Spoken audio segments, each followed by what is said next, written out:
Los secretos que la historia tiene para todos nosotros son sorprendentes. De eso se trata esta siguiente historia.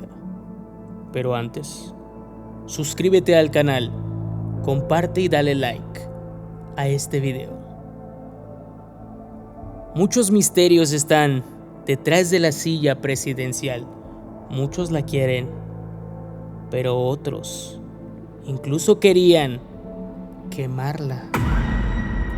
Según las antiguas leyendas transmitidas de generación en generación, el árbol del cual se talló la madera para la silla presidencial era más que solo un árbol antiguo. Se decía que era el hogar de un espíritu ancestral, un guardián de la tierra y de sus secretos, cuya ira fue despertada por los actos de violencia y opresión cometidos por los conquistadores españoles en las tierras que ahora son parte del bosque de Chapultepec. Este espíritu, con el poder de los elementos naturales y la sabiduría de las antiguas civilizaciones indígenas, maldijo la madera del árbol, impregnándola con una energía oscura y prohibida. Se decía que aquellos que se atrevían a tocarla o a trabajarla estaban tentando el destino y despertando fuerzas más allá de su comprensión.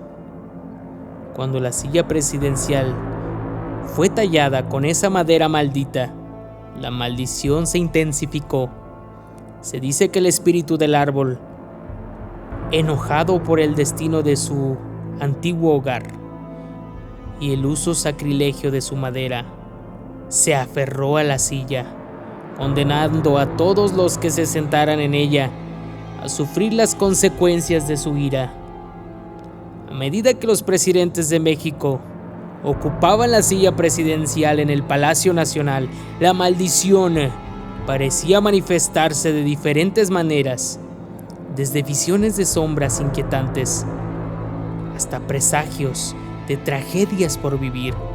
Algunos incluso afirmaban escuchar susurros de voces antiguas y sentir la presencia del espíritu del árbol en la habitación.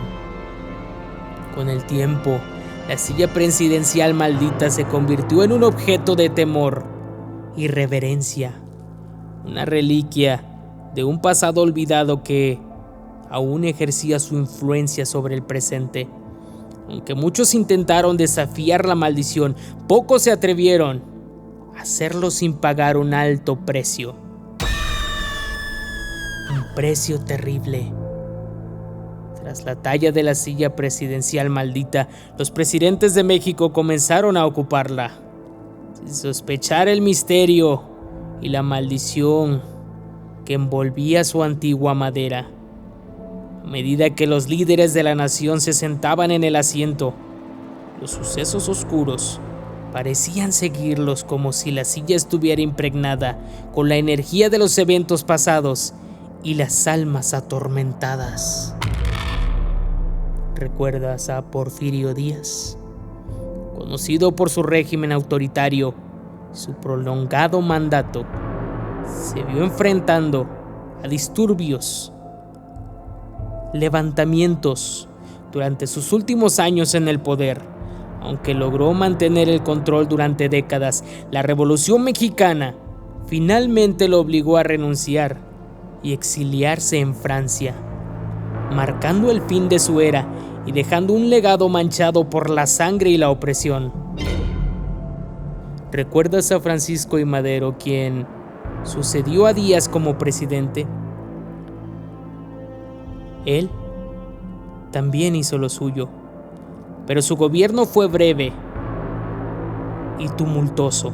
En 1913 fue derrocado y asesinado en un golpe de estado junto con el vicepresidente José María Pino Suárez, desencadenando una ola de violencia y de inestabilidad en México.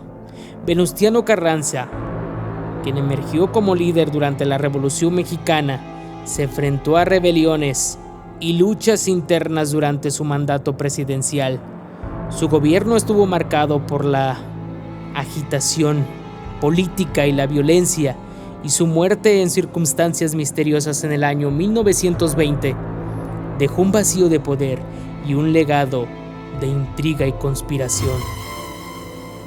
Álvaro Obregón fue otro que ocupó la misma silla, otro líder revolucionario que ascendió a la presidencia, tuvo que enfrentarse a la reconstrucción del país y la estabilización política y económica.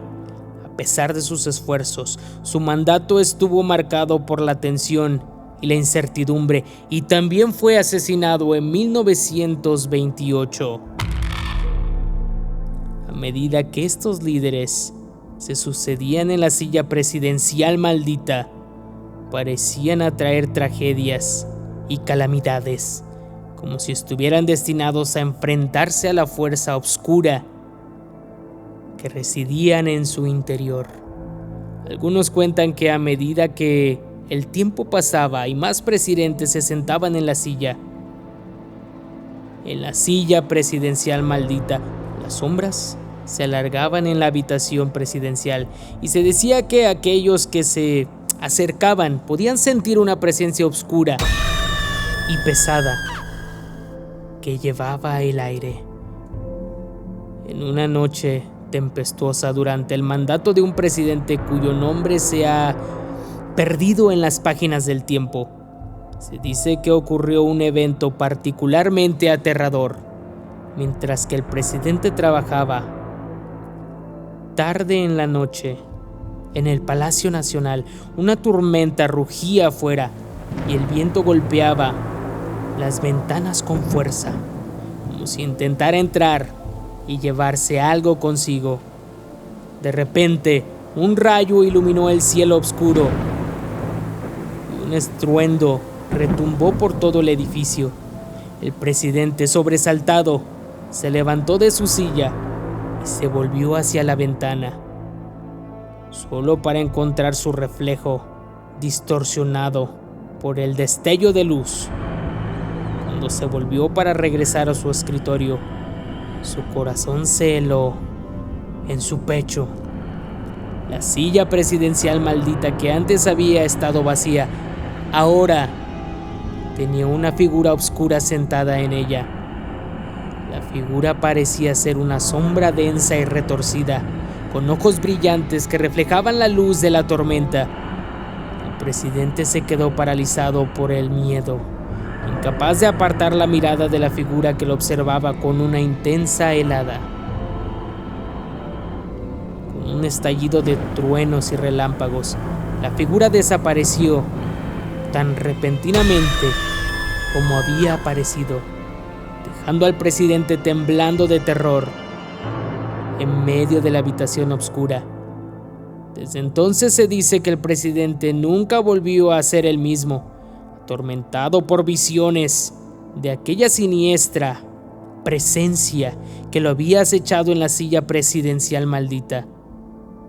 La leyenda cuenta que, desde aquel incidente, la silla presidencial maldita quedó envuelta en una aurora aún más oscura y misteriosa, y muchos presidentes posteriores evitaron sentarse en ella, tanto como les fuese posible, aunque algunos dicen que la silla ha sido retirada del Palacio Nacional.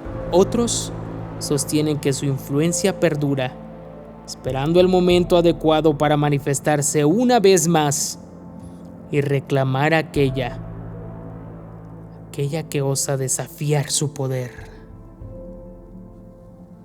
Deja tu comentario, suscríbete, comparte y dale like al Tupa.